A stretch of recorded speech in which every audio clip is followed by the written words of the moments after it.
Hello, everybody. Welcome to the show, the Flyzone Drone Show. I'm Michael, and Sergio's right next to me. What's up, brother? You eating? What's up, man? You have your glass of wine with you, man? I'm enjoying my wife. She made the best pasta with salad, with olives, with strawberry tomatoes, the pasta with cheese, meatballs, and my glass of wine, like always.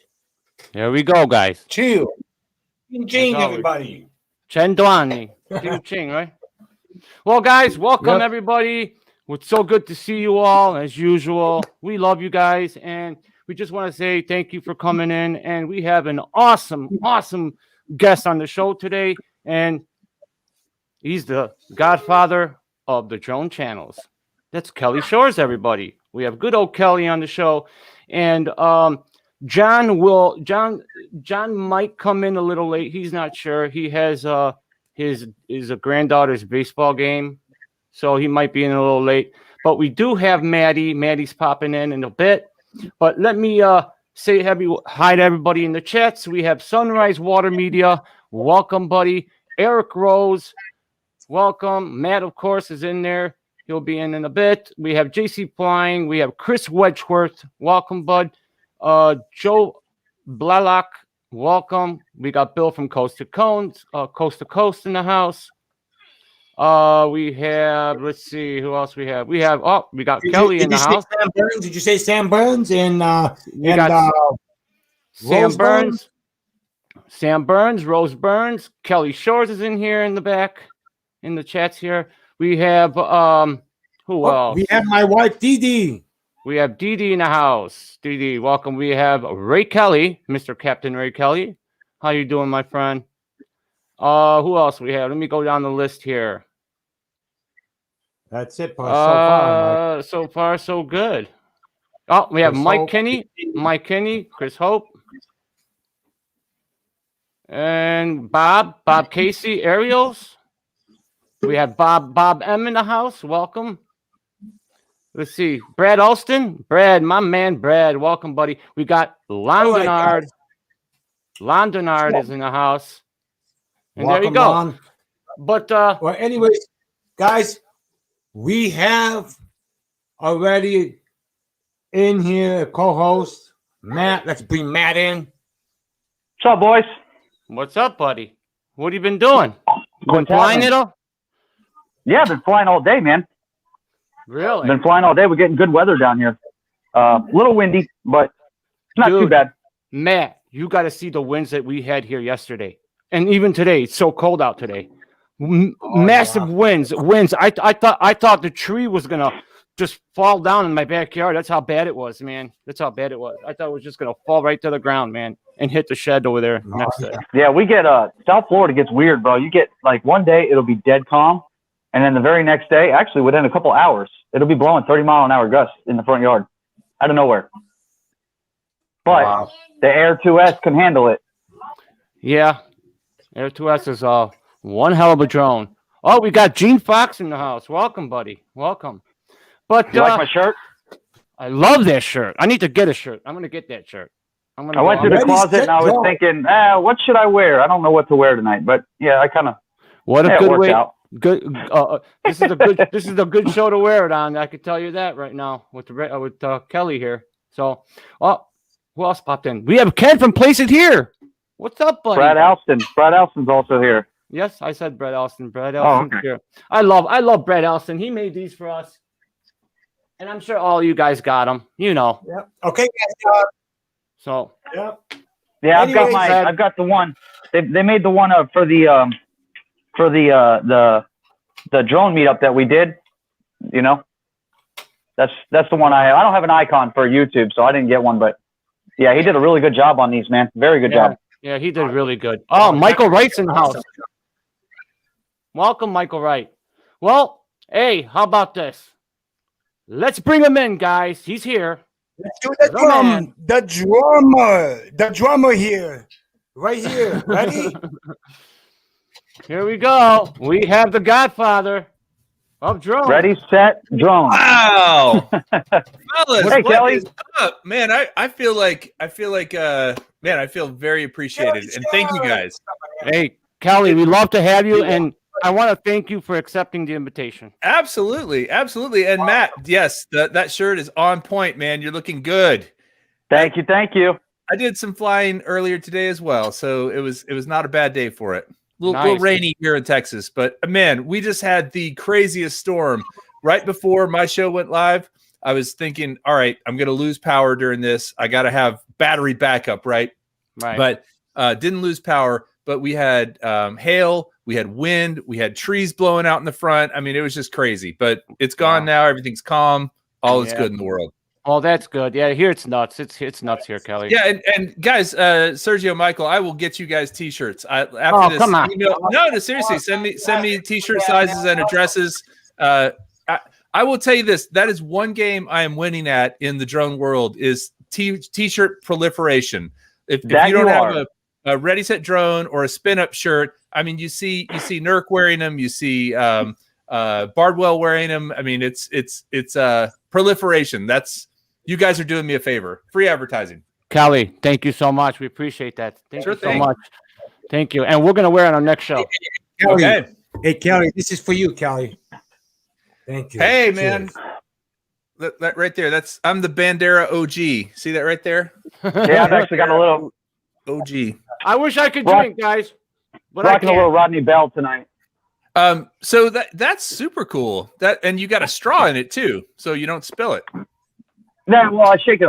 It's Captain Morgan and Coke, so I try to keep it It's actually a really nice cup. It's an Ozark Trail cup he sent me with a T-shirt and a hat. And yeah, no, that's awesome. That was nice of him. I will tell you, these cups with the metal around them, you could put something in it one night, and like the next night, if it had ice in it before, it's still cold. Yeah, it's crazy. Yep. Yeah, they work really well, very well. Yep, that's wonderful. Patrick Sutton in the house. Patrick Sutton, Patrick. Welcome, buddy. Welcome to the show.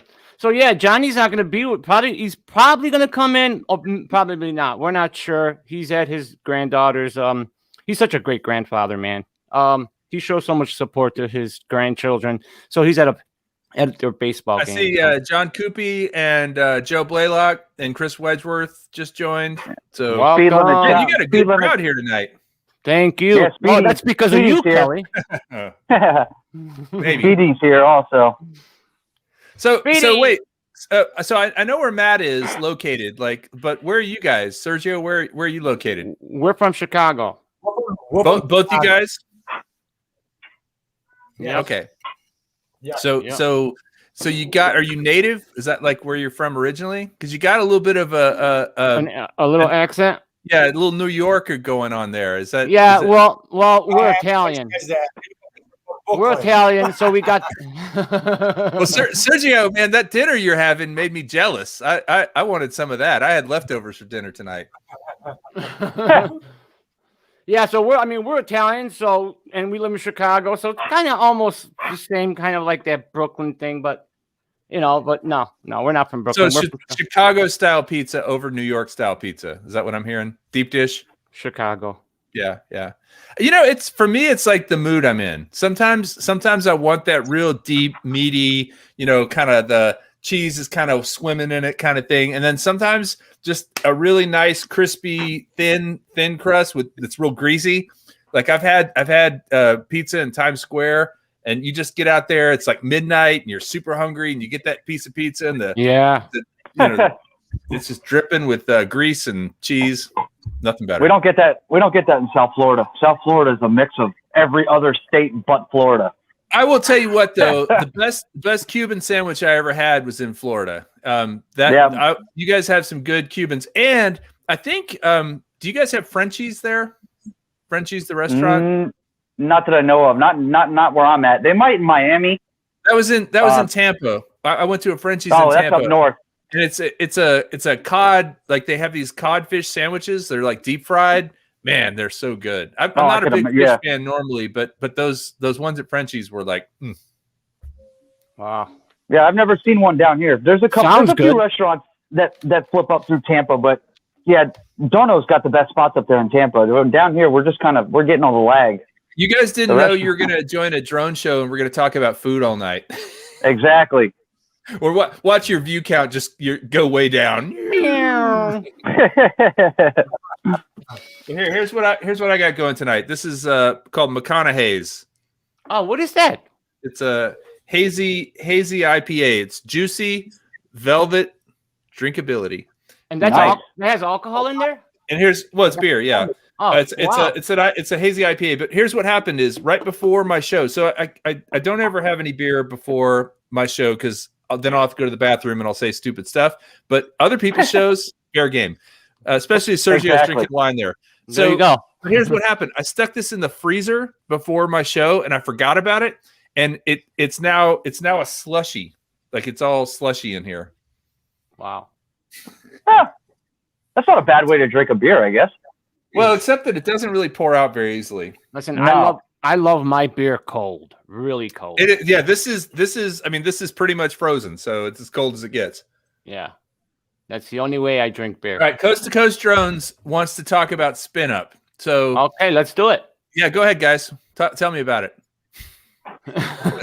Well, I know where are we looking at? The first week of November, right, Kelly? Well, okay. So actually, I have news. Not definitive news yet, but I went to a place today that has not been renting space because of COVID. They're actually starting to rent space. June 1st is when you can start booking space. And currently, because they haven't rented anything, everything's wide open. It's got a park right next to it.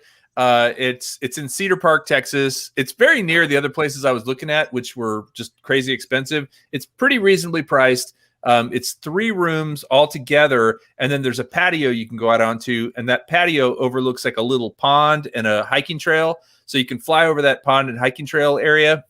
I'm gonna go there on Tuesday the 1st, and I'm going to put a deposit down, and once the paperwork is signed for a date, I'm going to tell everybody the date. But I can't tell you guys.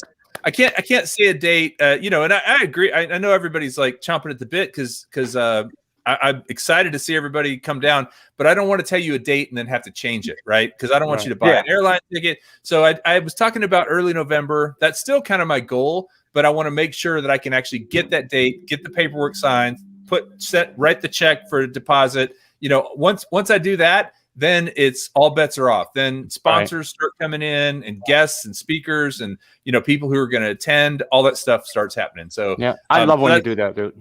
I love SpinUp. And we will stream it again. So if you can't come in person, we're going to do a good stream this year. We're going to have multiple cameras. We're going to have like guys actually dedicated to making the stream run. And what I want to do is try to bring in more people via stream. Whether it's using StreamYard or however we do it, like actually into the show, and even audience members. Like, hey, let's check in with Sergio in Chicago. While the show's going on, because I think it would just be cool to include people who can't make that flight, or for whatever reason can't come that weekend. Still have them included in the program. So that's kind of what that's kind of what we did when we did our when Ray did the first annual South Florida drone meetup. A lot of people there were live. I know. I'm blown away by Ray Kelly, man. He pulled off such 40, 50 people there first year. That's amazing. It was unreal. And it blew up. It absolutely, Kelly, we were, I think maybe, I think at the beginning it was maybe 10 people total that were supposed to meet up and just have a little gathering. And through social media and YouTube and Facebook, this thing just went viral. And I think we had people from 16 or 17 different states. That's awesome. Here. Yeah, and I know Dono and Sean Oz showed up, and Brad was there, and Sean actually showed up without anybody knowing. We didn't even know he was going to be there, and he walked up out of the parking lot, and everybody said, "Holy crap!" What a surprise! What a surprise! That's awesome. Yeah, that was good. That was nice of him. Our second annual will be on April 2nd, 2022. We're doing it in Jensen Beach, Florida, which is a spot me and Ray have flown before. Right on the intercoastal. I've seen some videos of you guys there, and certainly Ray has been. Sorry, I'm milking my slushy here, trying to get what you want. Do what you got to do, buddy. But yeah, no, that would be. I mean, it's nice too because it's far enough away from my event that I feel like I could go and it wouldn't burn too many, passes. So they say, right, you know what I mean? Yeah. Sure. It's always nice to come to Florida for a vacation anyways, for a lot of people. Especially that time of year, right? I don't think I want to go to Florida in July particularly. No. But nobody wants to come to Texas in July either. I'd go to Chicago in July. How's Chicago in July? It's good. It's good. Hurricane season down here sucks. Yeah. It's a lot of rain, a lot of wind, a lot of bad weather, and you never know when it's coming. See, and that's one thing about Florida too. It's humid all the time, isn't it? Always. That's all. It's I grew human. up in Houston. I'm used to that. That's no problem for me. I mean, I don't like it. Yeah. I was born and raised down here. So I'm used to it. If you live in if you lived in Arizona or in like Colorado, even is pretty dry for the most part, and then you go down to Florida or Houston, you're like, oh man. But Houston, New Orleans, that whole Gulf Coast thing is pretty humid. But I got a question for Michael. So Windy City. That sounds like a place you don't want to fly drones. How do you guys deal with the wind, or is that a misnomer? Well, here's the thing, Kelly. People call it the Windy City. Yeah, it's the Windy City, but it's more windy when you go towards the city. So when you're towards the city, because of the lake effects and all that, it's a lot windy. Yeah. Here, it's nothing. It's just like a normal, like anywhere else. It doesn't get windy. You can fly here. Where are you guys? Are you like? We're more towards the suburbs of Chicago. Okay. So which is further away from the lake. Oh yeah. We're like far from the city. We're not even close to the city. So. Gotcha. About 45 minutes, maybe 45 minutes to an hour to the city. I know one thing that I learned about Chicago is when you get there, if you have to go downtown, because I've gone there for work a few times and had to go downtown, you take the train, right? From the airport. The train, yeah, dude, forget the expressway. It's like $2 or $3 and you get downtown faster than spending $50 on a cab or whatever, right. Right. So, and you get a nice train ride too. Yeah, no, I love riding on trains, man. Every time I've started riding from JFK, you can take the train, I think it's Jamaica Station, into New York. You can go right downtown. Don't have to worry about cabs and all that stuff. It's like going to Europe really changed my whole view on trains, and I think they're pretty awesome. Yeah, trains are awesome. I love it. The trains here are cool though. They're very well though they got the new ones now. So they got new seating in there. They got things for your cup holders. Like Wi-Fi and all that. Yeah, and they got the things that put your iPads in now and your computers, like a table you just pop out. It's really nice. It's comfortable. And they got the earphones. Me and Matt don't know anything about that, being from The Texas. technology level is getting ridiculous. Come down here and you ride the Metro Rail in Miami, and you'll never get on a train again. Dude, the world is changing before our eyes, guys. That is true. Yeah, that's true. You guys got to see a little bit of Jace, my buddy who flies. You guys would all fly in that quad. I guess it's not a quadcopter; it's a 16 copter, whatever that is. Yeah, that thing is cool looking, man. Yeah, it's pretty. So I actually, he didn't want me to talk about it too much because he didn't have authorization, but he took me and let me kind of check it out in person, which was very cool. I didn't get to fly in it, but that's the next step. It's all super smooth carbon fiber. You know how when you feel carbon fiber, it just has just that feeling to it. Like this is like metal and plastic combined, Yeah. Pretty awesome. You just know it's quality. You just know it's yeah. I mean, it feels the thing looks rock solid. And again, I think Jace's military background, he's not going to get in something that isn't going to, have all those safety features. I enjoyed that conversation because he was talking about the Hueys, and we were talking in the chats about it. My father was a crew chief, a gunner, and a pilot for those Hueys in Vietnam. Wow! And I wonder if like possible that he's been in the same chopper that your father was in. Crazy. Well, Joe Blaylock's dad was also in the Hueys, and JC Flying is in the chats with us. John, he was also a gunner in Vietnam on the Hueys. Wow. Yeah, John Canal. That's awesome. It's cool. They're crazy stories, man, but those Hueys are impressive. Very. Well, with the history like that, I mean, you think about all the time, all the airtime they've had and all the maintenance they've had, and all the people and pilots and crews that they've had in the back of them. I mean, it's almost like a house, at that point it becomes, think about a house that was built in like the 1920s or the 30s. Who lived in this place, man? I'd love to know the history of every person that lived here, like a mobster and an actor and a whatever. I know it. We have Marcus popped in, and I just want to say hi to Marcus, Eric, and Leonard Oglesby. And thank you, Dee. Appreciate the energy comment. Chuck from Covaction Droneography, he's in here. Mm-hmm. Sweet. We got a full house tonight. So what do you guys mostly fly? I mean, Matt, I know you're all over the map. You fly a lot of different stuff, but I don't know too much about Michael and Sergio as far as what you guys like to fly. Kelly, I fly, basically whatever I can get my hands on. But right now I'm flying the Air 2S, and then we have the Mini 2. Which do you like better of those two? The Air 2S. Yeah. I mean, the mini is cute, but its cuteness is emphasized when. Yeah, I know, Sergio, you got them all back there, but it's cute. Yeah. I don't have any drones. You guys have all this cool drone stuff in the background. So let me tell you, for my live stream earlier, I basically was reversed. I had the camera over there, and I was looking at this computer, and then when I'm a guest, everything we saw was behind you.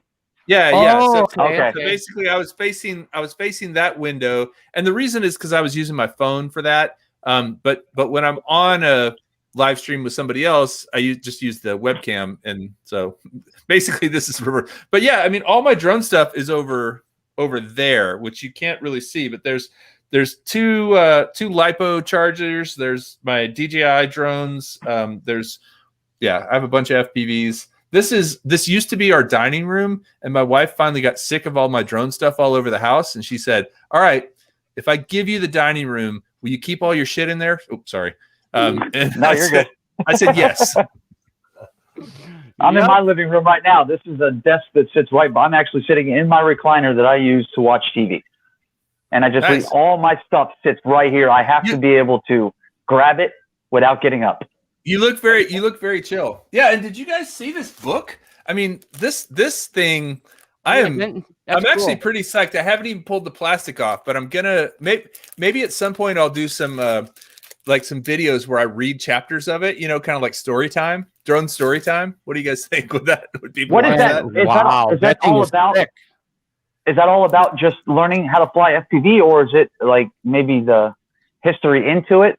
No, I think it's more about the how to fly it and the physics of it and stuff like that. This again, Kelly, sure, I really need that book because I just bought what do you got there? The Sector 5 V3. Nice, sweet. And what kind of camera's on it? I think the what do you guys do? The Cadillac Rattle? The Cadillac. What is it called? The GoPro Session. Session. No, on the drone. On the drone. Is that? The Cadix. Cadix Nebula. No. It's called the Cadix Rattle. Cadix Rattle. I haven't heard of that. Is that what it says on the thing when you showed me on the description when you bought it? I think it said that, Serge. Is it digital? It says here. It says. No, I think it's analog. It's analog right now. Okay. Title X FPV. That's what it says. No, that's not. Well, hey, here's the thing. It looks. Pull it back away a little bit. Let me see the props. Yeah, let's see how scuffed up those props are. That's really how you tell how much a drone has been flown is how beat up it is. You just bought it. Oh, you just got it. You just got it. Brand new. So Sergio, how much FPV have you flown? I'm trying to bind it. Oh, okay. He's having trouble. Well, I mean, the guy to talk to is Mitch, with Old Guy in a Drone. He can help you with that. We talked to Ken Dono, and he told us what to do. And was he drunk? Because he's smarter if he's been drinking. Like, you got to catch him about 9 o'clock at night. I don't know if he was drunk. Well, then he probably told you the wrong thing. Right, but he didn't. Sergio did not. He couldn't bind it. We couldn't find a way to bind it. I tried everything too. I don't know. You should try reaching out to Doc, man. Doc Murdoch is. Oh, Doc Murdoch could totally help you out too. Yeah, he is the best. Dude, that guy has helped me with so many issues, drone issues, FPV. The thing is, honestly, Ratel. Oh, Ratel. There you go. I knew it was something with a rattle. So here's the thing is that a lot of people start with analog FPV, but I will tell you that digital FPV is a little more expensive, but it's so much easier. There's one button on the side of either the hold on. Let me grab it. Yeah, it's just so expensive though. It's just, I mean, I'm not ready for that. I mean, for starting out FPV, I'm not ready. I want to learn first on digital. I mean, on analog, and I mean, it's expensive, man. There's a big ass button right there on the side that you press, and then there's a big ass button on the goggles and on the remote, and then it all just talks to each other. Now you still have to set it up in beta flight, which takes a little bit of knowledge, but it's one of these things. Here's my experience with it. I'm just good enough to do the basic stuff and to understand the basic stuff enough to set up a drone, to make a few changes, but it's like the 80-20 rule. I probably know, I don't know, 20% of what there is to know. That's enough to get by on. It's like knowing just enough Spanish to go to Mexico. You know, you can order some beer, you can find the bathroom, whatever you want to do, but you don't have to know, you don't have to be fluent. I guess is what I'm saying. So yeah, it's hard, man. I mean, from coming from camera drones now jumping into FPV, you know, I mean, I'm never gonna let go. Everyone in here knows I'm not gonna let go of my babies, my camera drones. But no, and you'll never get the kind of footage with an FPV drone that you can get with a camera drone. It's totally different. It's a different application. Yeah. Have you guys seen the Ford Lightning? The new Ford. Yeah, I watched that video that Nurk did, didn't he? Yeah, he did the FPV on that video, or for the commercial, and that was so cool. I mean, just to that's the kind of thing flying under the vehicle, and they reversed it. He came out from underneath it, but you can do that with an FPV. But when you want to get that HDR, beautiful sunset kind of thing, you're going to have a camera drone that's just rock solid. Right. Yeah. Yeah. Like for car chases and stuff, racing cars, that's perfect, you know, just like what he did. The FPV and the other thing too is, the other thing too is FPV, I think, like I'm a lot more willing to take a risk with this guy here than I am with my Air 2S, right? I'm not going to do anything with my Air 2S that's going to break this. As a matter of fact, Sunrise Water Media, who just made that comment, he saw me crash this right into a pole. I just smacked right into it, cracked the camera, and you know what? I just put a new camera on it. No big deal. That's what FPV is all about. You're going to crash. It's just a matter of when. And the camera cost you what, like $50? No, I don't want to sound douchey, but I had an extra one, so it's you know. Hold on, let me just tell you guys one thing. The whole reason I started my channel, and why you guys are doing this too, because it'll happen for everyone who does it and does it consistently, is eventually you can pay for your hobby with your YouTube stuff. You know what I mean? That was in 2016. I was like, I really love doing this. I really love flying drones. And, you know, just a little bit of history about how I started the channel and why I started it is my goal was always to be able to get to the point where I could get drones and not have to pay for them. And so that was I had a camera someone had sent me from another drone that I never even flew, and I took it off and put it on this one. So I don't know what that costs. And that sounds really douchey. I'm sorry. Yeah. No, that's a great way to go about it, though. That's for sure. Yeah. I mean, it is cheaper. Yeah. It is cheaper. Yeah, free is cheaper than paying for it. So. Well, that's my plan with these camera quads is to move on with the 107 and turn this thing into an actual business, because there's nothing else I love more than flying. And I can't see, I mean, I can definitely see making money doing what you love. What a better way. Yep. That's where I'm at. And with the 107 too, you know, you got to think about all the other stuff you can do with it as far as not just like real estate. I mean, real estate's a great thing to get into, although most realtors are pretty cheap. But when you start getting into being able to do something that allows you to be more niche, like maybe there's a specialty that you have with your 107, you know, like Dono, he's really big into real estate, right? He's kind of known in that area as being the real estate, not only drone guy, but the entire package for video production. But, you know, if you could get into being, you know, like we were talking about Nurk earlier. I mean, he's known for those crazy fly through FPV shots, right? He's not really going to do a camera drone gig, you know, so you got to figure out what suits you. And I think that's how you stand out from the competition, because there's a lot of people that want to do it. And then it's, you know, being professional, having your insurance, having all that stuff squared away. Right. Well, down here in South Florida, there are a ton of fishing tournaments, both offshore, inshore types tournaments that these people are running. And I've already been contacted before by somebody else, a friend of mine that runs a tournament down here. It's pretty big.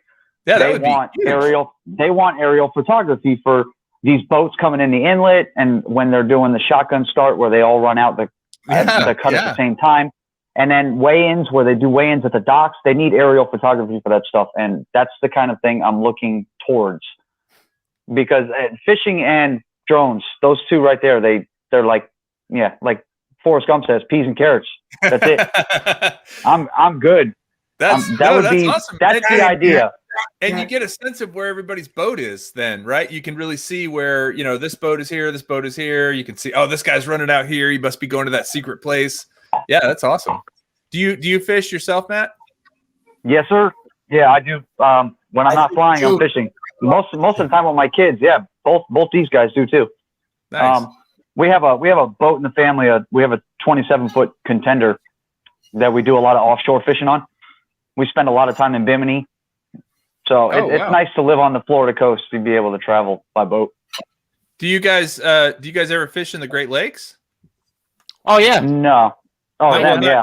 Not you, Matt, but Yeah. No, not me. Definitely not. Oh yeah. Nice salmon. how far out can you go? Like how far do you have to go before you can't see anything? Oh man, I don't know. I haven't gone that far. You mean on boat? You're talking about on boat? Yeah. So what? And I'm trying to think of. Well, I mean, so my in-laws have a house on the St. Lawrence, which is between. Basically, it's what drains out of Lake Ontario into the Atlantic, right? So the St. Lawrence is the river that goes from Lake Ontario to the Atlantic. What lake? I should know this. What lake is Chicago on? Is that like Lake Huron or Lake? I believe it's on Lake Erie. Lake Erie. So if you go out into Lake Erie, is that where you fish, or do you fish more on like smaller lakes? No, we fish on smaller lakes, but when we did go to the lake in the city, Lake Erie, right by Lakeshore Drive, we don't go that far. You're right there by the pier. You fish in there, but I haven't gone that far. Not. I was thinking about. Okay, so I watched this video. It was I think these kids were from Michigan because I forget which lake it was, but it was whatever lake is Lake Michigan. Well, it was yeah, I guess it's right around Detroit. So it must have been Lake Michigan. So they actually took jet skis on this, and they made a YouTube video about it. From like Lake Michigan kind of goes down like this. They went from their house into Detroit, and they kind of cut across like 50 miles across the lake or something like that. And basically they got out and they couldn't see anything. They were using GPS to navigate. It was kind of crazy. Wow. But you don't have a sense of how big those lakes are until you can No, you don't get out, and it's like an ocean. And Kelly, that they say that the most dangerous sport in the world is actually fishing. Is it really? Is there a joke coming on? No, they say that's actually true. I was waiting for one. If you look it up, I actually looked it up, and it said that fishing with a boat, like boat fishing, it's actually the most dangerous thing in sports fishing. Sport. Because people drown, or they get drunk and fall off the boat, or what? That could be it. Or I don't know. We get drunk, but we don't fall off the boat. Yeah. But they say it's the most dangerous because people get hooked and this and that. It's just a lot of stuff happens. Oh yeah, you can see stories. There's videos of people down here sword fishing, and there's a video on YouTube of a guy fishing off the Florida coast sword fishing that had the bill of the swordfish go right through his leg. What? Ooh. And it's hanging out of the other side. Yeah, they have there's videos. That's disgusting. These things, when you're offshore, when you're catching like sailfish, I know you guys know, you've heard of sailfish. Out here, they'll jump right into your boat when you get them up close enough. And their bills are, 15, 20 inches long. And if that hits you, you're done. Yeah. Okay, so Steve Mack says that the Detroit is on Lake Erie. Okay. Because it kind of connects. Yeah, it's a whole same thing. Yeah. Ray Kelly said deadliest catch. Yeah, I mean, look at that show. Yeah. That's one of my favorite shows. Those guys are out in the deep. But Matt, you're right. I mean, I feel like if you could specialize, be the guy for fishing tournaments, like the drone guy for fishing tournaments, that's what I'd focus on, is meet all those people, go out to those things, and don't try to compete with you can get into real estate, you can get into all that other stuff. But if you can start with something that you have passion of, knowledge about, and you can kind of get to be the person that is known for that, I think that's a great way to start. I think it is too. There's a lot of guys down here that do those type of tournaments that I'm friends with that don't have that aerial view of any of it. Can I tell you the other key to winning at that game is SEO. SEO. Search engine optimization. So you got to build yourself a website that is the drone fishing dude, Florida. And then every time somebody searches for drone footage fishing tournament, you come up. That's really, so I have a video production business, and that's really how I get all my business is through search engine optimization. People, if you type in like video production Austin, Texas, or animation Austin, Texas, or explainer video Austin, Texas, you know, we rank in there, and that's how we get a lot of the videos or a lot of the projects. Do it, Matt. I'm gonna have to write that one down because that is a hell of an idea. Yeah. I mean, if you have context too, that's a great way to start too. You can do, but it's a two-pronged approach, right? You start with the context that you have and getting people to hire you, and then you can build up a reel, and then you build a website, and then you get those customers who hired you, you know, like Bob's Fishing Tournament or whatever, to give you reviews on Google, you know, and then you rank well for that, and then, you know, that's kind of the way you build it up. You can't just like put a shingle out and say, I am a drone pilot, and expect people to come to you, because there's so many competitors out there that you got to have a way to get people in the door. I was doing shooting. I was doing just aerial shooting for fun on the Intercoastal, and I had somebody reach out to me because they saw their boat in one of my videos. Nice. And asked me about the aerial shoots of because I was doing a half circle around the yacht, and he actually reached out to me about it because he saw the boat on the video. But without the 107, there's really nothing. There's not much I can do until I get to that point. Oh, so, do you have the 107 yet? Because if you don't, boom, right there. I know it. Yeah. I've studied pretty much everything I can about it. I'm ready to do it. It's to the point now where, for instance, the DMVs down here are still closed. They're really appointment only, and you don't go to a DMV though. You go to I have to have I have to renew my license. Oh, okay. So in order to walk into a 107 exam, you have to have a valid license. Well, in order to renew, I have to deal with the DMV, and the DMVs have a backlog of like 2 months right now. Yeah. For appointment time. So it's been holding me up, but that is the route that I'm going. Well, I'll tell you honestly, Matt, you could probably go film a fishing tournament. I mean, that seems like the kind of thing you could go do that you could just go do it. You know what I mean? Like, and if anybody questioned, you could just say you're doing it for a buddy. I would say your odds of anybody unless you cause an accident and hurt somebody, nothing bad's gonna happen. You're not gonna get ticketed. I mean, I hope the FAA is not watching, but you know what I mean? It's like, I would just go out and do that. Get your license renewed, get the 107 and all that stuff. But it's, the old saying is fake it till you make it, man. You gotta get out there and as long as you can provide quality content, which is the shots that you're getting, and that you're doing it safely, I think you'd be fine to just start doing it. And then, but don't forget to get your 107. Don't say, oh, I can do it without, because at some point somebody's going to ask you for it. But I gotta think that Florida fishing tournaments, I gotta think the bar is pretty low as far as their requirements. No, it probably is. But the whole, at the point that I'm trying to get at is that the fishing tournaments would be a great start.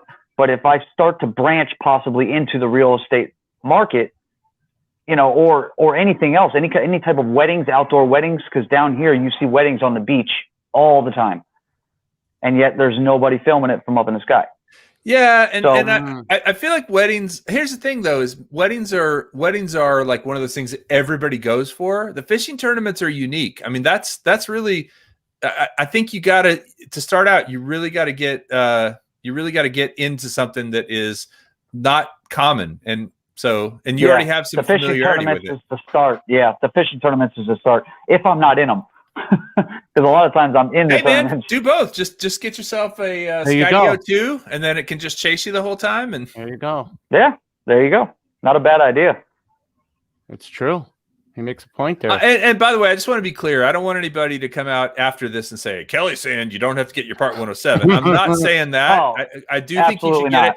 But I am saying that I think you could start out and do a few of these. I mean, even do one for free, right? Just say, hey, man, I'll do this for free just so I can, A, have the experience, B, have the sort of footage. If you'll let me use the footage on my website, which I'm going to SEO the shit out of, and then everybody who types in, fishing tournament's going to find me. Yep. Boom. Yep.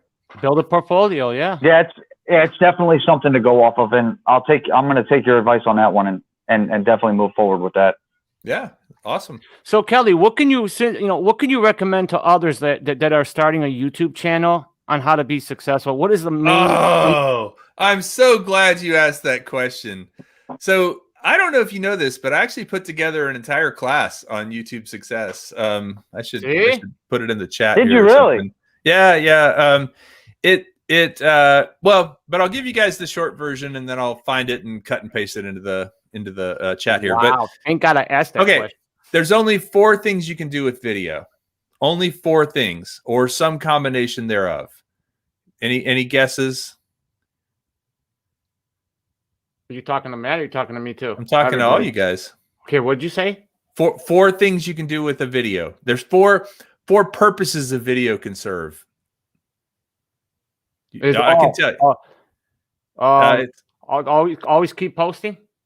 No, well, that's lower down the chain. I'm talking like absolute foundation. So you can entertain, you can inspire, you can educate, and you can persuade. That's it. Those are the 4. So every single video right now, this stream that we're doing, it's a combination of entertainment, education, probably not any inspiration. I don't see us being like all, go out there. Well, maybe, maybe people get maybe a little bit of inspiration. But the thing you want to start with, if you're doing a YouTube channel, the number one thing you want to do, the thing that gets searched for the most of those 4. So entertain, educate, inspire, and persuade. What's the number one thing that people search for? Education. Yes. So every video when you're starting out should be how to do this. So let me give you an example. I have a refrigerator with a water filter, right? Every year I have to change it. Well, it's supposed to be every 6 months, but every year I do it. I'm cheapskate. I don't do it every year. I do it every 6 months. Oh, Chris put the link in the description there for the class. Thank you, Chris. Every year I change out that water filter. Do I remember how to do it from 2019 to 2020? No, I have no idea. I go back to it and I look at it and go, how do you do this water filter again? And what do? I type in how to change water filter on a GE blah, blah, blah fridge. And this same dude's video pops up every single time. And he gets a view from me and he gets a thumbs up from me. I don't subscribe to him, but whatever. But basically he's got 50,000 views on this video on how to change a water filter because it's a handy thing that people want to know how to do. So what I'm saying is, your question, Michael, was how do you succeed on YouTube? Teach people something. I mean, that's why Bardwell's so successful, right? Because he teaches. His whole tagline is "You're going to learn something today." Yeah. So and you do. Yeah, absolutely. And so and then as you get bigger and you get a bigger audience. So Ken Herron, for example, he entertains. He's mostly entertainment. He doesn't, you know what I mean? He's funny. He's wacky. He's got all this stuff going on. Ken Herron has a big enough audience now that he can do entertainment. But if you start off doing entertainment, nobody gives a shit about it. You know what I mean? They're like, I don't know who this guy is. I don't want to watch it. You have to start with the reviews and the how-tos and the educational stuff. Yep. The number one video that I have as of late that has been just killing it year after year after year is 5 drone skills every pilot should know. I made that video in 2016 or 2017. It's made me the most money of every video on my channel, and it gets a big spike at Christmas time because you know why? All these yahoos get drones for Christmas and they don't know how to do it. So they say, how to fly a drone. And that's one of the taglines I have in it, SEO. And then, so you got me going on a little bit of a tangent, but that's really, it's education. Start with education and then branch into the other things. If you want to have an inspirational channel and inspire people, great, but start with education, build to that. Entertainment, start with education, build to that. Persuasion. Great advice. Well, there you go, guys. Kelly told you right here, man. And I noticed, Kelly, my tutorial video that I did on the FEMI, that thing hit over 4,800 views already. Yeah, because that was a great video. Thanks, Matt. You were solving a problem. Yeah, and then in that class I talk about using if you guys ever used Google Trends. Are you familiar with Google Trends? I know. So- I haven't used that. You just type in trends, trends.google.com, and then you can compare different things that people are searching for. So it'll show you kind of what's popular. You know, like remember a couple years ago, fidget spinners were really popular. That's one of the examples I use in the class, but like fidget spinners aren't really popular anymore. You know, what's trending today, and it'll show you not only what the trends are, but what countries. Bill Royan says, so your subs are Yahoos. I saw that. Anyway, yeah. So speed limit challenger. I love that. Sounds like you need to be a cover band first. And then, yeah, I mean, being a cover band, it's what people want to hear the covers. It's, and actually, the drone community is saturated. You need to find a way to widen your audience. I actually would differ with that, and I would say that you need to be really niche. You need to find like one thing. I mean, again, Bardwell's thing, Bardwell never talks about camera drones, right? He never talks about, he only talks about FPV, and he only talks about real technical stuff with FPV. You know, if you want technical FPV content, you go to Bardwell. You know, if you want kind of like, I think part of my channel's problem and why I haven't grown bigger, quite honestly, is because I do too many things. I feel like I should probably narrow it down a little bit, but whatever. I'm just doing it to have fun. Yeah, well, that's what everybody loves about the channel. Your channel, especially, is Ellie, you have an amazing watching channel. you. Yeah, Well, man. Channel. No, I appreciate that. I appreciate. Everybody I mean, loves you, man. Everybody I loves you. have a good time. I have a very good time doing it, and that's I think that shows. Like people know if you're doing it because you have to, or if you're doing it because you love it. And I think it shows that I just get excited. You know, like that book gets me excited. This guy right here. This is the Croc Baby 5-inch. This gets me excited. You know, crashing this and fixing it gets me excited. It's that thing pretty fast, Kelly. No, I mean it's a long range. Like it's a long range cruiser. So not particularly. It's. I mean it is fast, but it's not as fast as like the DJI FPV. It's not as fast. It's probably in the range with a camera drone. Really, about as it would probably stay in about the same range as like an Air 2S. Okay, but it's got two antennas. I'll just show you a couple things. I'm working on my video about it right now. I'm going to try and get it out tomorrow. But it's got two antennas. It's got the air unit here in it. It's got GPS in the back, so if you lose it, you can actually flip a switch and it'll come close to you. It won't auto land like a GPS drone, but it'll at least get back in the same range. It'll get near you. Yeah. It's got these reinforced carbon fiber struts here on the side that keep the frame more rigid for doing acrobatic kind of stuff. And like I said, I broke this camera. So this is the air unit right here. This is the thing that actually does the recording and has the digital signal. There's the camera in the front's DJI camera. Right. I was able to pop this top off, 8 screws, took it out, 2 zip ties. I don't know if you can see there's little red bits in there. See the little red parts underneath? Yeah. Those are zip ties. So it had black zip ties in before. You take the top off, cut the zip ties, and then disconnect one cable right here in the back. The whole air unit comes out. I put a new one in and just reverse the process, red zip ties, and good to go. But yeah, I mean this thing right here is there's a new trend with these. It's got a long flight time. It'll stay in the air about 20 minutes, 20 minutes, which for an FPV drone is pretty good. That's a long time. It's got a long range. It's pretty quiet. It's relatively fast, fairly aerobatic. It's not great at any one thing, but it's good at a lot of stuff. It's kind of a utility drone. Yeah, that's cool looking. Yeah, I need to get that done, man. I need to build that quad. That guys, look who's in the chats, man. Unbox Mike. Hey, what's up? Unbox Warehouse. Mikey, welcome, bud. Good to see you, man. I think last time I talked to him was maybe on your guys' show or something, like in the chat or something. But yeah, it's all about it's all about having fun, because people know if you're faking it, right? They can tell if you're just doing it because you have to do it. And so, you know, I hate to say it, but sometimes that's how my day job goes. Is I'm like, you know, I don't really want to be doing this, but I'm trying to incorporate more drone stuff into like actually flying for like making videos for clients and stuff like that. And people are receptive. I think people are starting to understand what you can do with the drone. 2 or 3 years ago, people just were like, I don't even get it. Why would I want a drone? Well, did you see that bowling alley video where they flew all the way through and did that cool shot? And they're like, yes. And I'm like, let's do that. I dream about these things, man. We have to start over. Morning, day, and night. Unboxed Warehouse says we got to start over because he just got here. No, we're not starting. We're just going back and watch it.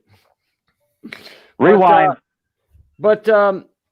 So yeah, we're totally getting into this FPV, man. Me and my brother, and I mean, we want to start out analog first, of course. You know, it's expensive. Digital's expensive. So no.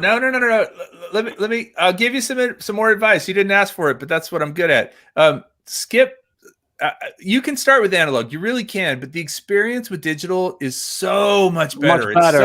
It's light years better. And so the money that you spend on the analog, put it off for a month. Like basically wait until you can get. Or I'll tell you the other thing you could do is, I think with the new DJI version 2 goggles, I think a lot of people are going to be selling version 1 goggles online for cheaper. Yeah, Analog is great, but I never fly my analog stuff anymore. And I have like 3 or 4 pairs of Fat Sharks and a whole bunch of little tiny whoops and a whole bunch of analog 5-inch quads. I don't fly them anymore. And so I guess what I'm saying is, you know, your thought about getting into it because it's cheaper. Yes. But the thing is, there's ghost branches too. Well, right? I mean, yeah, you can't see everything. Yes. I mean, you can absolutely see. As a matter of fact, in my video I'm putting out on this, I did this thing where I was sitting in this clump of cedar trees at Canyon Vista, the place where Jace went to school, and I fly with Sunrise Water Media and Michael and a lot of these guys, Ben, and I'm flying through the trees, like going up and down over stuff like that. And you can see it with the digital, and you really can't see that stuff with analog. Man, DJI. Go ahead, Cal. I'm not dissing on analog. I mean, I totally respect. And like Doc Murdoch, for example, he only flies analog, and he has his analog so tuned that it's almost as good as digital. But for the rest of us who just want to get out and fly and don't want all the hassle, the digital is easier to set up and the quality is great. And then once you have the DJI goggles and a remote, any drone with an air unit or a Caddx unit will work with it. So I have 10 different drones that work with my system. So Sergio, you're on mute. Are you talking? I'll tell you something from a guy that does not fly FPV. I would rather have that clear view through those goggles than have to run. I've put a pair of analogs on before when we had our South Florida drone meet, and then I put a set of DJI goggles on, and I haven't started FPV yet, but when I do, digital is the only way I'm going to go. There's no way I'm swinging the analog. Not a chance. Look what Mike said. Yeah, that's pretty funny. I mean, that's what I was actually, Mike. You aren't off. That's what I was saying earlier. Is kind of like that was my original plan, was to get to the point where I could, you know, get these things for free or pay for them with YouTube money. Yeah. So because buying them is not going to get you very far in your marriage. Trust me when I tell you. No. If they keep releasing them at the speed that they're doing, I'm going to end up doing this show with you out on the front porch, or under a bridge, right? Oh, that's so funny. Or in your car, right? But man, that's a great thing. Thanks for the advice, Kelly. And Sergio, you're muted. Yeah. I'm like, is Sergio on a different stream? Because Sergio, you're muted. You're muted, bro. He's been talking passionately for like the last 30 seconds, and we can't hear him. There he is. You muted me? No. You muted me, Mike. He probably did. Oh my God! I was talking to myself this whole time. Oh my God! Look, you guys got me on a very talkative night. I've been monopolizing this. I'm going to shut up and listen for 5 minutes. No, Kelly, that's good. That's what we wanted, bro. We wanted the talking Kelly. Yeah, that's what we needed. and we all know, digital is the best, and eventually I'm going to do that. Who doesn't want digital? I'm going to do that. But it's not that it's the best. It's really just that it's so I've had analog FPV drones since 2016. I got my first one in 2016. I built one in 2017, and I always struggled with range. I always struggled with the clarity of the picture. I always struggled with ghost branches, like you mentioned earlier. And it kind of kept me from. I enjoyed doing it. I definitely enjoyed, and certainly when I fly I'm pointing over there because that's where they are. But my Tiny Hawks, when I fly them around the house, those are really good. But ultimately, once I got the digital, which was last summer, that's when I started really getting better, like increasing my ability to fly. And so all I'm saying, Michael, is if you're going to drop $300 on an analog setup, right? Save it, make it $700, and save that extra 400, and then get the digital. But again, there's really no harm in starting with analog. It's just that once you go to digital, and that's where everybody's going, you don't want to go back. Yeah. Yeah, that's right. Yeah, I actually have a crap ton of analog drones that I would sell cheap to any of you guys. So, well, how much could you go like if you wanted say what digital ones, a Cadex Vista or maybe the DJI Air unit with a set of goggles? What would that kind of what kind of money would that package run you? Guess you could put a DJI unit in here. You could. Yeah, you can. Yeah, you can. So the first thing I bought was a Gep RC rocket, and it was the first thing I bought was a Gep RC rocket, and I don't know. Can you bring up a website? If you share it to me, yeah. You got it with you, or do you want me to pull it up? Well, I can bring it up real quick. Let me see. Gep RC. So the first thing I bought was a Gep RC rocket with the whole setup. So it included the goggles and included the remote control, and it was all ready to go. So let's see. Yeah, so $1,300 is the whole shebang. Is what I'm looking at right here for that. And that was the one that got me just absolutely hooked. I got 10 batteries for it, flew those 10 batteries every morning. And I mean, it just was, but so out of that $1,300, $338.99 was the actual drone itself. And so I don't know what that works out to. So about $1,000 for the FPV part of it, and then $300 for the drone, and then the drones after. And I bought that one, by the way. That's not one that was sent to me. It was the one I bought because I wanted to get the whole setup. I'm going to assume that it's worth it, but I mean, I haven't gone down that route yet, but when I do, like I've talked to Mikey before, digital is definitely the direction I'm going to take. Yeah. So Sam Burns is saying Rocket Plus was his first digital, or maybe his first FPV. Yeah, that meant mine too, man. That was just, and the thing with the Rocket, the reason I like it so much, it's small, it's a 4S. The other thing you got to consider when you buy an FPV drone is the cost of batteries. So batteries can be $15 each, or they can be $30 or $40 each, depending on if they're a 6S or a 4S or a 3S or whatever.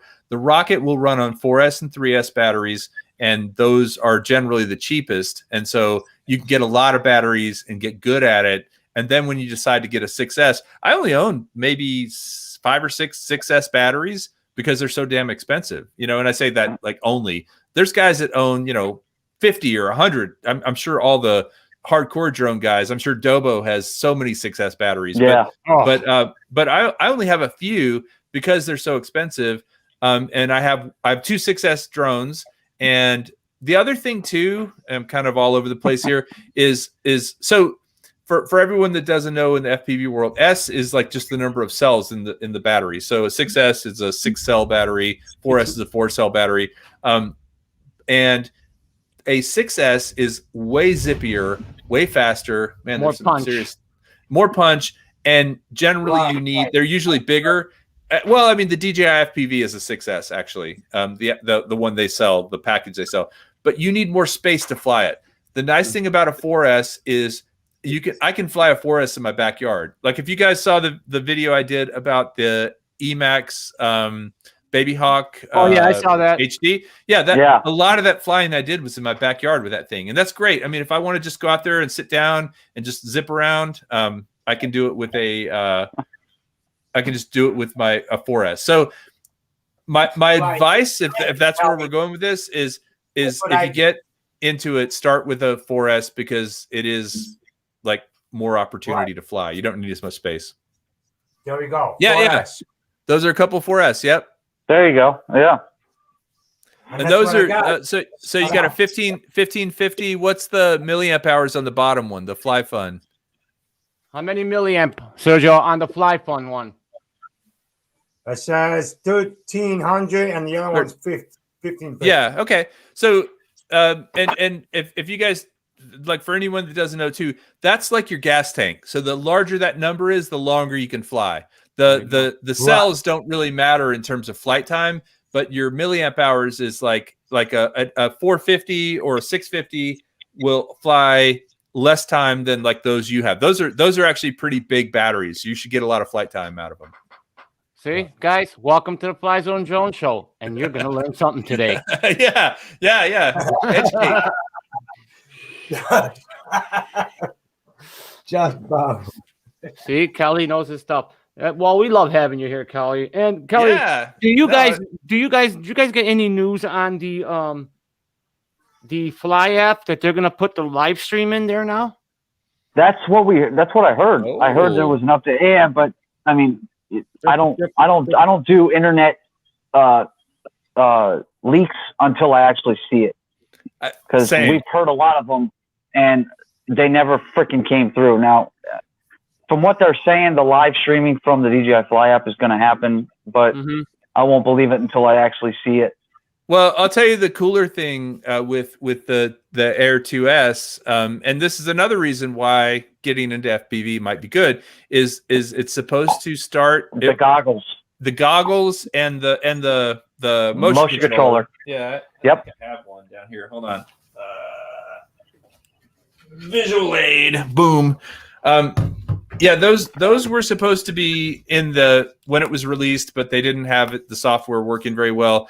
But the goggles, flying the Air 2S with the goggles would actually be a pretty good start. So the whole thing with the DJI FPV drone, and that's another option, right? Is if it's about the same price, $1,200 is getting the GEP RC with all the stuff connected to it.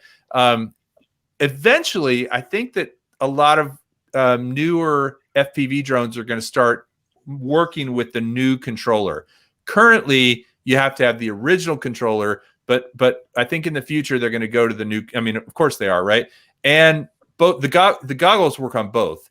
But if you just wanted to get into learning how to fly FPV, it takes a little while to get used to being in the goggles. You start getting motion sickness, you know? Yeah, That's why. Yeah, when I put these on, same thing. See, I got the fat chart. Did you feel a little sick, Sergio, when you started? Huh? He hasn't. We haven't tried those yet, though. Oh. Yeah, No, those. So you gotta hold on. Let me hold them back up. You got a patch antenna. Hold them back up to the camera. You got a patch antenna going there, and you got looks like you got an omnidirectional on the top. Oh yeah. No, that's a great setup you got, man. I mean, for analog, you've got the top of the line right there. That's going to be a good setup. And I will tell you the other thing you might consider with that is getting. Do you have any Tiny Hawks? Yeah. Yes, I do. Okay. Yeah. Oh yeah. Okay. So that's the Tiny Hawk 2 Freestyle. Freestyle. Yes. Thank you. Yeah, that's a great one. I mean, that's honestly, so a lot of the guys in the chat right here, Chris from Sunrise Water Media and Chris Hope, both those guys I know started with that drone, actually flying analog and still fly analog. I'm not dissing on analog. Analog is legit, and it's not a bad thing to do. It's just, if I was getting into it right now and I was asking somebody's advice, I feel like skipping the analog is the way to go. But I kind of think it's like the old school muscle car compared to the 2021 completely updated. You know what I mean?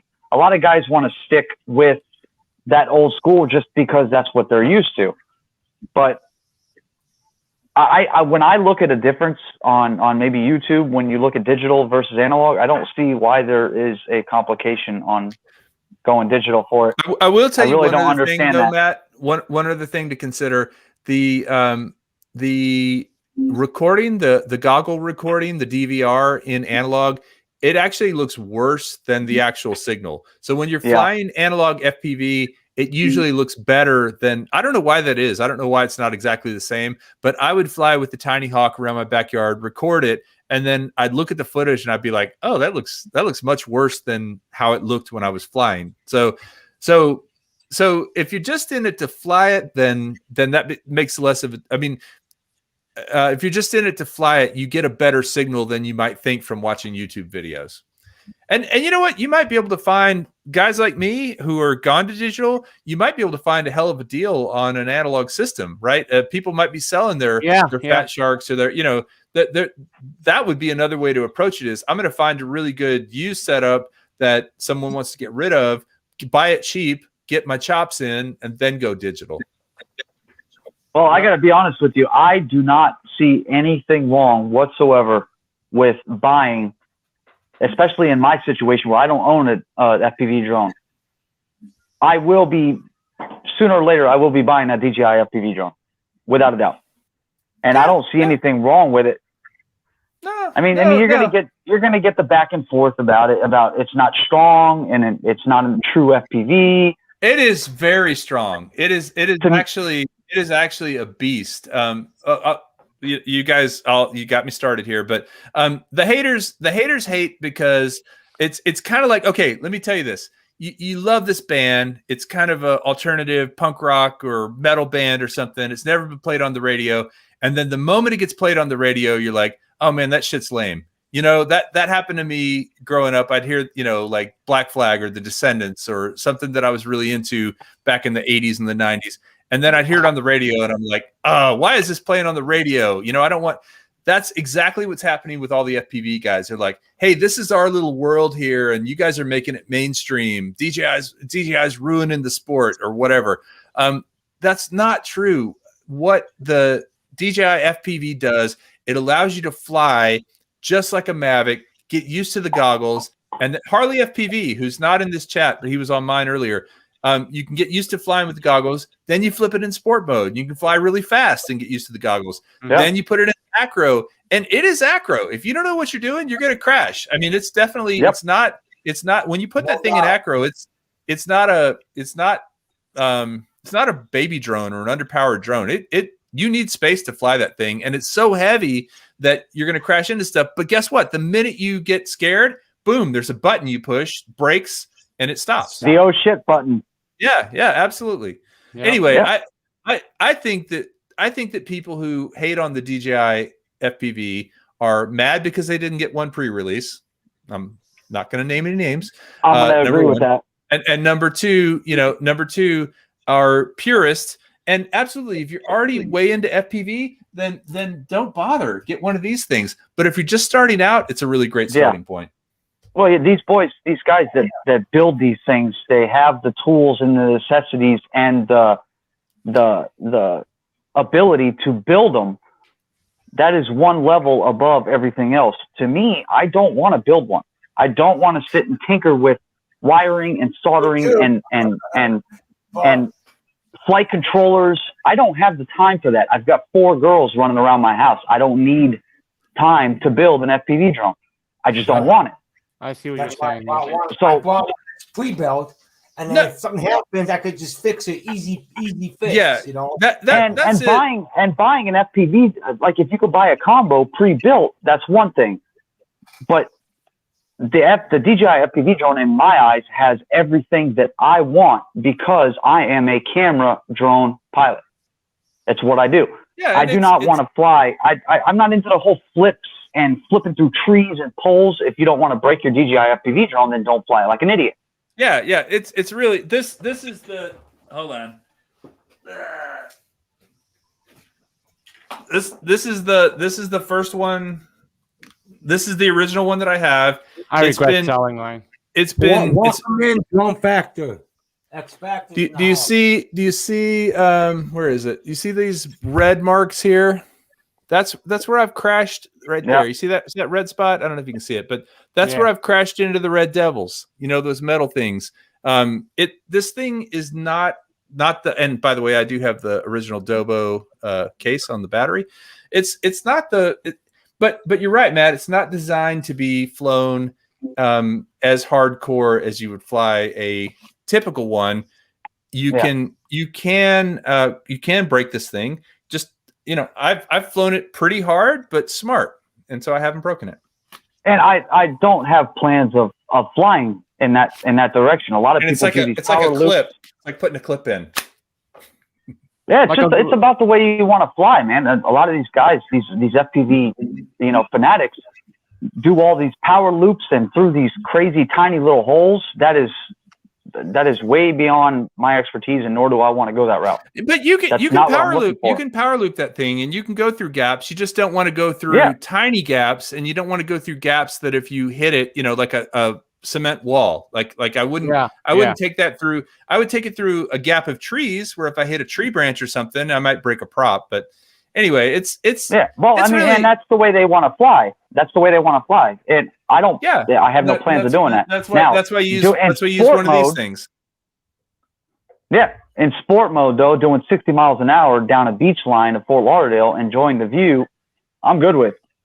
Yeah, but you'll get into end up taking. Once you get it, you'll get into acro mode. I promise. It'll sport mode is fun, but once you get into acro, I remember when, you know, so it was a year ago that I really started flying a lot of stuff that rice burners. I remember I really started flying the little Gep RC, and I remember starting off in stabilized mode, angle mode. And I remember hearing a lot of FPV guys saying flying in angle mode feels like it like kind of constrains you, like it holds you back. And I didn't get it. I was like, hey, it's fun. It's easy. I can let go of the stick and it'll level itself. Once you start flying FPV in acro mode and then you go back to angle mode, you kind of know what they were talking about. It's like, oh, it's kind of holding me back. It becomes this muscle memory. It's just like riding a bike. You think that, oh, I'll never get that. How do you stay up on two wheels? And then as soon as you get it, it just clicks, and then it's a blast. But you just got to practice. Yeah, it's a bad habit to start doing it like that and then jumping. You're right. Yeah, well, like Chris says, the tiny gaps are tempting, and they are, and that's something you could shoot for if you know you're going to make it through it. A lot of these guys know. Like I said earlier, I didn't make it through with this guy, and I cracked. I wish I had the camera here, but I cracked. I mean, totally ruined the lens on my FPV camera because, and I'm generally pretty good at that. But you know, everybody makes mistakes. You also have to just have that mindset of I'm willing to break this so I can repair it, and that's where maybe the DJI drone is a little bit the big scarier. Difference. That's the big difference of being able to repair it yourself and having to send it in and spend that much more money to get it back. And this was dead easy. I mean, this was literally 8 bolts, a connector in the back, and 2 zip ties. Pull it out, put the new one in, boom, you're done. You know, it was very easy to repair that piece. You don't need the Care Fresh or anything like that, and those kind of FPVs. That's why it's easy. You know, on the Care Refresh, I don't know how that works with the FPV drone. I don't have Care Refresh on this one, so I don't know how that works. I think you get like 1 replacement or 2 replacements over the course of a year. Is that right? Yeah, it's 2 replacements for 1 year, and then I think 3 replacements. They did the 2-year. They did the 2-year refresh. Okay, so and that's the other thing too is if you have that, then go crazy, right? You know, but yeah, well, you see, like there's certain people that fly that way. Like me, I the Air 2S, the Phantom, my Mini 2, even my Air 2, my original Air 2. I don't buy the Care Refresh package. You just fly them carefully. I don't plan on putting them through a set of trees. Yeah. I mean, if it goes down, that's one thing. Those freak things that decide to happen, but I'll tell you what's going to happen not- to you, Matt. You're going to be over that fishing guy. He's going to come back with his pole with a and the huge lures. weight on it. The lure's going to go right into those props and Friggin' A. Yeah, man. And you know what? I fly next to piers and people on the inlets that do that. And the first thing that goes through my mind is stay away from these motherfuckers. yeah. You can see- definitely. You talk about ghost branches. You really can't see fishing line. That's No. pretty much invisible. No, but you can see the demeanor on the person when staring at them going, this drone is right in front of me. And you could tell when they're getting ready to do something stupid. Yeah. It's a fear, but hey, it's worth the adrenaline, man. It's that much fun. You know, this thing kind of looks like, you guys remember the Pocket Fisherman? It was like a little tiny fishing rod Yeah. that they Oh yeah, advertised on yeah. I know TV. what you're talking about. Yep. Yeah. Kind of looks like one of those. That I hear that's quite a bit of fun flying with that thing. It's weird. It's actually, you pull the trigger to make it accelerate, and then you rotate like this to yaw. So when you go like that, it yaws like that. When you go like that, it yaws like that. Yeah. And one thing you don't want to do, and I made this mistake early on, is if you have it, you set it down. If you set it down like that on its side, it'll just yaw like crazy until you pick it up. I watched Billy Kyle do that video where he puts it in pause and then flips the controller in his hand and then hits unpause, and then that's how he gets the drone to yaw 180 degrees by using that pause button. Because then it does exactly what he had. Yep. Yeah. All right. Well, I'll tell you guys a little secret. I have to pee. Go ahead. All right. I'll be back. Well, you know what? It's 10 o'clock now. It's that time, anyways. You gonna wrap it up? Yeah, we're gonna All wrap right. it I can up. hold it for 5 more minutes. All right, cool. All right, so let's wrap it up, guys. Great show, Kelly. We really appreciate you coming. Yeah. Thanks for letting me yakety yak, man. I feel like I talk too much, but no, that's why we love you so much, because you know your stuff, and you're a great time. So all right, and send me email me you guys mailing addresses. I'll send you and Sergio some shirts. thank you so much, Kelly. I appreciate that so much. All right, I'm gonna drop out because otherwise I'm gonna wet myself. All right, Good night, Adios. Kelly. Kelly. Say bye, everybody. All right. Well, good show, Matt. Thank you so much. Yeah, buddy. As always, it was a great show. You know, Kelly was on, and it was wonderful, man. We all love Kelly, right? So, Had a lot of fun, man. That was a good one. Yep. So let's give our goodbyes. Sergio, starting with you, and then Matt, and then myself, and we'll end it. Well, go ahead. Don't interrupt me when I'm talking. Okay? All right. Start over. Okay, go ahead. Okay. Take I want to two. thank everyone for coming in, for your support, and we love you guys. Always hit the subscribe button. Anybody that's new in this channel, and hit that like. And we appreciate you guys are all families. We love you. And thanks for your support. And I will want to thank Matt for coming in, and Kelly Shores for coming in. We really appreciate you guys for coming in and give us some support. And we really love you guys. And we're all families. And peace out. Good job, guys. All right, And good job. And Thank you. And ching ching to everybody. Chendan. Actually, you know what? He wasn't the only one. He wasn't the only one that had to go to the bathroom because my captain is draining quickly. Okay. Well, all right, let's end it, guys. So Matt can go to the bathroom too, right? Yeah, right. No, you're good, man. Thank you guys for having me on the show as always, bro. And it was an absolute pleasure hanging with you guys. Always. It sure is, man. And thank you guys again, everyone. Much love. And I don't know, Bill said that there was something wrong with my PayPal. He couldn't get nothing through, but I told him to try it again. But if you guys did donate and I don't see it, thank you, whoever did. Thank you so much. We love you. And remember, as always, follow the rules. Fly safe and happy flying. We'll see you Good night, everybody. Wait. Good night, guys. Let Sergio say one more thing, guys. Come on. Listen, I'm not drunk. I got to say one more thing. Guys, the winners of the prize will go out soon. Monday, we'll be shipping it. So we really apologize for that.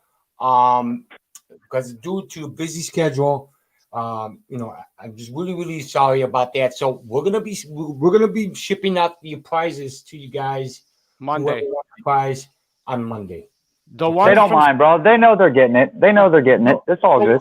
the ones from Start RC, the prop holders and the controller, the lanyards is being shipped by Start RC by them because they're sending them over to you guys over my account thing. So, all right, guys. You guys take care. We love you all. Thank you once again, and good night. Bye bye.